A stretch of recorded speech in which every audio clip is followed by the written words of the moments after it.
ಎಲ್ಲರಿಗೂ ನಮಸ್ಕಾರ. ಇವತ್ತು ಭೀಮ್ ಅಮಾವಾಸ್ಯೆ ಆಗಿರೋದ್ರಿಂದ ಬೆಳಿಗ್ಗೆ ಬೇಗನೆ ಎದ್ದು ಮನೆಯೆಲ್ಲ ಕ್ಲೀನ್ ಮಾಡಿ ಫ್ರೆಶ್ ಅಪ್ ಆಗಿ ರಂಗೋಲಿನೂ ಕೂಡ ಹಾಕಿದ್ದೀನಿ. ಇವಾಗ ಟೈಮ್ ಬಂದು 6:30 ಆಗಿದೆ. ಬೇಗ ಪೂಜೆ ಮುಗಿಸ್ಬಿಡೋಣ ಅಂತ ಹೇಳಿ ದೇವ್ರ ಸಾಮಾನುಗಳನ್ನು ಕೂಡ ತೊಳೆದಿಟ್ಕೊಂಡಿದ್ದೀನಿ. ಹಾಗೆ ಇವತ್ತು ನಾನು ಮಾಡುವಂತಹ ಅಡುಗೆಗಳಲ್ಲಿ ಒಂದು ರೆಸಿಪಿನ ನಿಮ್ಮೊಟ್ಟಿಗೆ ಶೇರ್ ಮಾಡ್ಕೋತೀನಿ. ಅದು ಯಾವುದಪ್ಪ ಅಂತ ಹೇಳಿದರೆ ಬಿಸಿಬೇಳೆಬಾತ್. ಆಲ್ರೆಡಿ ತರಕಾರಿನ ಕಟ್ ಮಾಡಿ ಇಟ್ಕೊಬಿಟ್ಟಿದ್ದೀನಿ. ಅರ್ಧ ಲೋಟ ಅಕ್ಕಿ ಹಾಕಿ ಮಾಡ್ತಾ ಇರೋದ್ರಿಂದ ನಾನು 10-12 ಆಗುವಷ್ಟು ಬೀನಿಸು, ಒಂದು ಅರ್ಧ ಕ್ಯಾರೆಟು, ಒಂದು ನೋಕಲ್ಲು, ಹಾಗೆ ಒಂದು ಆಲೂಗಡ್ಡೆ ತಗೊಂಡಿರ್ತೀನಿ. ಹಾಗೆ ಅರ್ಧ ಲೋಟ ಅಕ್ಕಿ, ಸ್ವಲ್ಪ ಹಸಿರು ಬೇಳೆ ಹಾಗೂ ಬೇಳೆನೂ ಕೂಡ ತಗೊಂಡಿದ್ದೀನಿ. ಇದನ್ನು ಕೂಡ ಚೆನ್ನಾಗಿ ತೊಳ್ಕೊಂಡು ಕಟ್ ಮಾಡಿ ಇಟ್ಕೊಂಡಿರೋಂಥ ತರಕಾರಿನ ಇದಕ್ಕೆ ಸೇರಿಸ್ತಾ ಇದ್ದೀನಿ. ನೀರನ್ನು ನೀವು ಕನ್ಸಿಸ್ಟೆನ್ಸಿ ನೋಡಿ ಹಾಕೋಬೇಕಾಗುತ್ತೆ. ಯಾಕೆಂದರೆ ಕೆಲವೊಬ್ಬರು ತುಂಬ ತೆಳ್ಳಗೆ ಇಷ್ಟಪಡ್ತಾರೆ, ಕೆಲವೊಬ್ಬರು ಮೀಡಿಯಮ್ ಆಗಿ ಇಷ್ಟಪಡ್ತಾರೆ. ಹಾಗಾಗಿ ನಿಮ್ಗೆ ಹೇಗೆ ಬೇಕೋ ಹಾಗೆ ನೀವು ನೀರು ಹಾಕೋಬೇಕಾಗುತ್ತೆ. ಹಾಗೆ ನಾನಿಲ್ಲಿ ಸಾಲ್ಟು, ಸ್ವಲ್ಪ ಅರಿಶಿನ ಪುಡಿನ ಹಾಗೆ ಸ್ವಲ್ಪ ಎಣ್ಣೆನೂ ಹಾಕಿ ಚೆನ್ನಾಗಿ ಮಿಕ್ಸ್ ಮಾಡ್ಕೋತಾ ಇದ್ದೀನಿ. ನಂತರ ಕುಕ್ಕರ್ ಲಿಡ್ನ ಕ್ಲೋಸ್ ಮಾಡಿ 2-3 ವಿಸಿಲ್ ನಾನು ಕೂಗಿಸ್ಕೊತೀನಿ. ನೀವೇ ನೋಡ್ತಾ ಇರ್ಬೋದು, ಅನ್ನ ಹಾಗೂ ತರಕಾರಿ ಎಲ್ಲ ಚೆನ್ನಾಗಿ ಬೆಂದ್ಕೊಂಡಿದೆ. ನಾನು ಇನ್ನೊಂದು ಪಾತ್ರೆಯಲ್ಲಿ ಒಗ್ಗರಣೆ ಮಾಡ್ಕೋತೀನಿ. ಮೊದಲಿಗೆ ಸ್ವಲ್ಪ ಎಣ್ಣೆ, ಸಾಸಿವೆ ಹಾಗೂ ಜೀರಿಗೆನ ಹಾಕಿ ಚಿಟಪಟ ಅಂದಮೇಲೆ ನಾನು 1-2 ಬ್ಯಾಡಗೆ ಮೆಣಸಿಕಾಯಿನ ಹಾಕೋತೀನಿ.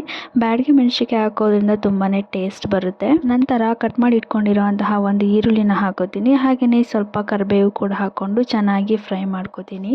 ಈರುಳ್ಳಿ ಕಲರ್ ಚೇಂಜ್ ಆಗೋ ತನಕ ಫ್ರೈ ಮಾಡ್ಕೋತಾನೆ ಇರಿ. ನಂತರ ನಾನು ಒಂದು ಕ್ಯಾಪ್ಸಿಕಮ್ನ ಕಟ್ ಮಾಡಿ ಇಟ್ಕೊಂಡಿದ್ದೆ, ಅದನ್ನು ಕೂಡ ಇದ್ರ ಜೊತೆ ಸೇರಿಸಿ ನಾನು ಫ್ರೈ ಮಾಡ್ಕೋತೀನಿ. ನೀವು ಬಿಸಿಬೇಳೆಬಾತ್ಗೆ ಕ್ಯಾಪ್ಸಿಕಮ್ ಹಾಕೋದ್ರಿಂದ ಟೇಸ್ಟ್ ಕೂಡ ಚೆನ್ನಾಗಿ ಬರುತ್ತೆ. ಹಾಗೆಯೇ ನಾನು 1-2 ಟೊಮೊಟೊನ ಕಟ್ ಮಾಡಿ ಇಟ್ಕೊಂಡಿದ್ದೆ, ಅದನ್ನು ಕೂಡ ಹಾಕೋತೀನಿ. ಕೆಲವೊಬ್ರು ಹುಣಸೆ ರಸನೂ ಕೂಡ ಹಾಕೋತಾರೆ. ನಿಮಗೆ ಯಾವ್ದು ಇಷ್ಟ ನೀವು ಅದನ್ನು ಹಾಕೋಬಹುದು. ಹಾಗೆ ನಾನು ಮುಂಚೆನೇ ಎಣ್ಣೆಯಲ್ಲಿ ಕಡಲೆ ಬೀಜನ ಹುರ್ಕೊಳ್ಳಿಲ್ಲ, ಹಾಗಾಗಿ ಸಪ್ರೇಟಾಗಿ ಅದನ್ನು ಫ್ರೈ ಮಾಡಿಕೊಂಡು ಇದಕ್ಕೆ ಆ್ಯಡ್ ಮಾಡ್ಕೊಂಡಿದ್ದೀನಿ. ಟೊಮೆಟೊ ಸಾಫ್ಟ್ ಆಗೋ ತನಕ ಚೆನ್ನಾಗಿ ಫ್ರೈ ಮಾಡ್ಕೊಳ್ಳಿ. ನಂತರ ನಾನು ಇದಕ್ಕೆ 1 2 ಸ್ಪೂನ್ ಆಗುವಷ್ಟು ಚಿಲ್ಲಿ ಪೌಡರ್ ಹಾಕೋತಾ ಇದ್ದೀನಿ.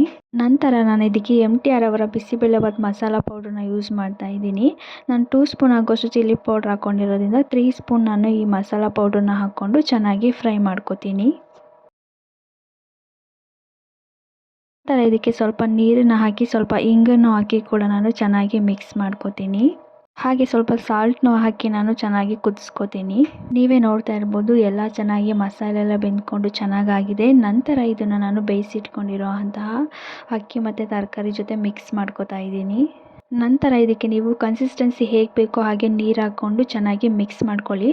ಹಾಗೆ ಸ್ವಲ್ಪ ಕೊತ್ತಂಬರಿ, ಸ್ವಲ್ಪ ತುಪ್ಪನ ಹಾಕಿ ಚೆನ್ನಾಗಿ ಮಿಕ್ಸ್ ಮಾಡಿಕೊಂಡ್ರೆ ಬಿಸಿಬೇಳೆಬಾತ್ ಮುಗ್ದೇ ಹೋಯಿತು. ಒಂದ್ಸಲ ಉಪ್ಪು ಖಾರ ಹೇಗಿದೆ ನೋಡಿಕೊಂಡು 5 ನಿಮಿಷ ಲೋ ಫ್ಲೇಮಲ್ಲೇ ಇಟ್ಟರೆ ಬಿಸಿಬೇಳೆಬಾತ್ ರೆಡಿ. ನಾನು ಅಡುಗೆ ಮಾಡೋ ಅಷ್ಟರಲ್ಲಿ ನಮ್ಮ ಮನೆಯವರು ಪೂಜೆ ಕೂಡ ಮುಗಿಸಿದ್ರು.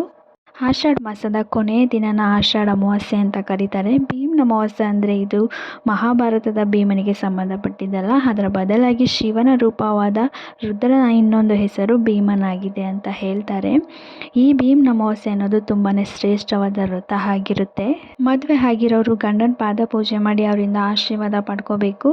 ಇದರಿಂದ ಪತಿಯ ಆಯುಸ್ಸು ಕೂಡ ಹೆಚ್ಚಾಗುತ್ತೆ. ಹಾಗೆ ಅವರಿಬ್ಬರ ನಡುವಿನ ಸಂಬಂಧ ಕೂಡ ಗಟ್ಟಿ ಆಗುತ್ತೆ. ಮದುವೆ ಆಗದೆ ಇರೋರು ಒಳ್ಳೆ ಗಂಡ ಸಿಗಲಿ ಅಂತ ಹೇಳಿ ಶಿವಪಾರ್ವತಿನ ಪೂಜೆ ಮಾಡಿ ವ್ರತ ಮಾಡ್ತಾರೆ. ಈ ಥರ ಸಿಂಪಲ್ಲಾಗಿ ನಾವು ಭೀಮ್ ಅಮಾವಾಸ್ಯೆ ಪೂಜೆನ ಮುಗಿಸ್ತಾ ಇದ್ದೀವಿ. ನಿಮ್ಮ ಮನೇಲಿ ಹೇಗೆ ಮಾಡಿದ್ರಿ ಅಂತ ಕಮೆಂಟ್ ಸೆಕ್ಷನಲ್ಲಿ ಕಮೆಂಟ್ ಮಾಡಿ. ಪೂಜೆ ಎಲ್ಲ ಮುಗಿಸಿ ಮನೇಲಿ ಮಾಡಿರುವಂತಹ ಅಡುಗೆನ ತಿಂದು ಭೀಮ್ ಅಮಾವಾಸ್ಯೆ ದಿನದ ವಿಡಿಯೋನ ಇಲ್ಲಿಗೆ ಎಂಡ್ ಮಾಡ್ತಾ ಇದ್ದೀನಿ.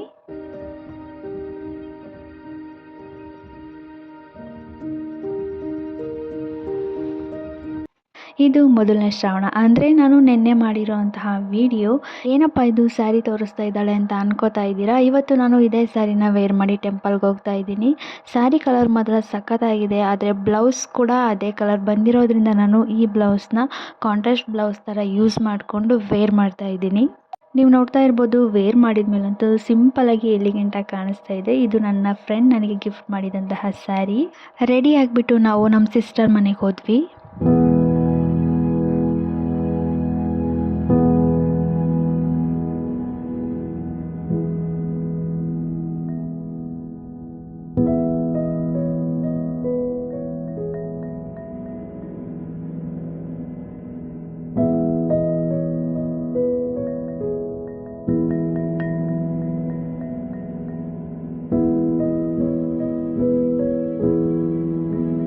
ಇವತ್ತೇನು ಸ್ಪೆಷಲ್ ಏನಿಲ್ಲ, ನಮ್ಮ ಮನೆ ದೇವರು ಆಂಜನೇಯಂದು 1ನೇ ಶ್ರಾವಣ ಅಲ್ಲ, ಅದಕ್ಕೆ ಅಭಿಷೇಕ ಮಾಡಿಸಿ ಪೂಜೆ ಮಾಡಿದ್ವಿ. ಇವ್ರ ಮನೆ ದೇವರು ಆಂಜನೇಯ ಸ್ವಾಮಿ ಆಗಿರೋದ್ರಿಂದ ನಮ್ಮ ಏರಿಯಾದಲ್ಲಿರುವಂತಹ ಆಂಜನೇಯ ಸ್ವಾಮಿ ದೇವಸ್ಥಾನದಲ್ಲಿ ಎಲ್ಲ ದೇವ್ರಿಗೂ ಬೆಣ್ಣೆ ಅಲಂಕಾರ ಹಾಗೂ ಹೂವಿನ ಅಲಂಕಾರ ಮತ್ತು ಅಲ್ಲಿ ಬರುವಂತಹ ಭಕ್ತಾದಿಗಳಿಗೆ ಪ್ರಸಾದ ವ್ಯವಸ್ಥೆನೂ ಕೂಡ ಮಾಡಿಕೊಟ್ಟಿದ್ದಾರೆ. ಆದರೂ ಕೂಡ ಮನೇಲಿ ಏನಾದರೂ ಮಾಡ್ಕೊಂಡು ಹೋಗೋಣ ಅಂತ ಹೇಳಿ ಪುಳಿಯೋಗರೆ ಮಾಡಿದರು. ಸೊ ನಾವು ನಮ್ಮ ಕಡೆಯಿಂದ ಏನಾದರೂ ಮಾಡೋಣ ಅಂತ ಹೇಳಿ ಪಂಚಾಮೃತಕ್ಕೆ ರೆಡಿ ಮಾಡ್ಕೋತಾ ಇದ್ದೀವಿ. ಎಲ್ಲನೂ ಮನೆಯಿಂದ ಪ್ಯಾಕ್ ಮಾಡಿಕೊಂಡು ಫೈನಲಿ ದೇವಸ್ಥಾನಕ್ಕೆ ರೀಚ್ ಆಗಿದ್ದೀವಿ. ನೀವು ನೋಡ್ತಾ ಇರ್ಬೋದು, ಶ್ರಾವಣ ಸ್ಟಾರ್ಟ್ ಆಗಿರೋದ್ರಿಂದ ಎಲ್ಲ ಕಡೆ ಟೆಂಪಲ್ ಡೆಕೋರೇಟ್ ಮಾಡಿಬಿಟ್ಟಿದ್ದಾರೆ ಲೈಟಿಂಗ್ಸ್ ಎಲ್ಲ ಹಾಕಿ. ಒಳಗಡೆ ಇರುವಂತಹ ದೇವರುಗಳಿಗೆ ಅಲಂಕಾರ ಇನ್ನು ಮಾಡ್ತಾನೆ ಇದ್ರು. ಅದಕ್ಕೆ ನಾವು ಹೊರಗಡೆ ಇರುವಂತಹ ದೇವರಿಗೆ ಪೂಜೆ ಮಾಡ್ಕೊಬಿಡೋಣ ಅಂತ ಹೇಳಿ ಹೊರಗಡೆ ಬಂದು ಮೊದಲಿಗೆ ಗಣಪತಿ ಪೂಜೆನ ಮಾಡ್ಕೋತಾ ಇದ್ದೀವಿ. ಗಣಪತಿಗಂತಲೇ ಹೊಸ ಟವಲ್ಲು ಹಾಗೆ ಹೂವು ಎಲ್ಲನೂ ಕೂಡ ತಗೊಬಂದಿದ್ವಿ.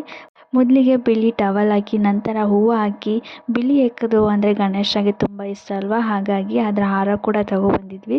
ಅದನ್ನು ಕೂಡ ಹಾಕಿ ನಂತರ ತುಂಬಾ ಪ್ರಿಯವಾದಂತಹ ಗರಿಕೆನೂ ಕೂಡ ನಾವು ಇಟ್ಟು ಪೂಜೆನ ಮಾಡಿ ಹೊರಟ್ವಿ. ನೀವು ನೋಡ್ತಾ ಇರ್ಬೋದು ಗಣಪತಿ ಎಷ್ಟು ಸುಂದರವಾಗಿ ಕಾಣ್ತಾ ಇದೆ ಅಂದರೆ ಎದ್ದು ಬಂದು ಎಲ್ಲರಿಗೂ ಆಶೀರ್ವಾದ ಮಾಡೋ ಥರ ಕಾಣ್ತಾ ಇದೆ.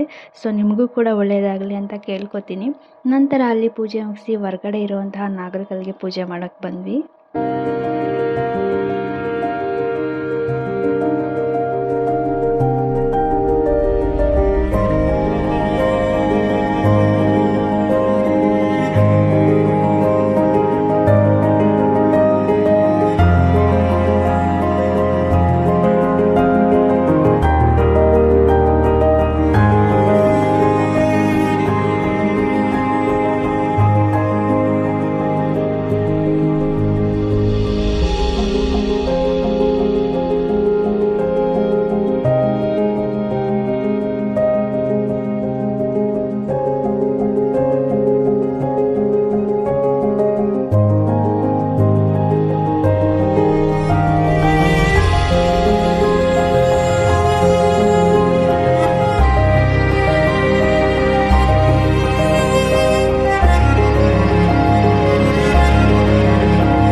नमो रामाय रामचंद्राय रामचंद्राय वेदसेरुनाथाय ईशाय नमो नमः वीरांजनेय स्वामी देवताभ्यो नमः वीरांजनेय स्वामी तीर्थर्थ संपूर्ण प्रभाकरस्य इष्टार्थ ನೀವು ನೋಡ್ತಾ ಇರ್ಬೋದು ದೇವರಿಗೆ ಎಷ್ಟು ಸಖತ್ತಾಗಿ ಅಲಂಕಾರ ಮಾಡಿದ್ದಾರೆ ಅಂತ. ಪೂಜೆ ಎಲ್ಲ ಚೆನ್ನಾಗಾಯಿತು. ನಂತರ ಮನೆಯಿಂದ ತಂದಿರೋ ಅಂಥ ಪುಳಿಯೋಗರೆ ಹಾಗೂ ಪಂಚಾಮೃತನ ಬಂದಿರೋ ಅಂಥ ಜನಗಳಿಗೆ ಕೊಡ್ತಾ ಇದ್ದೀವಿ.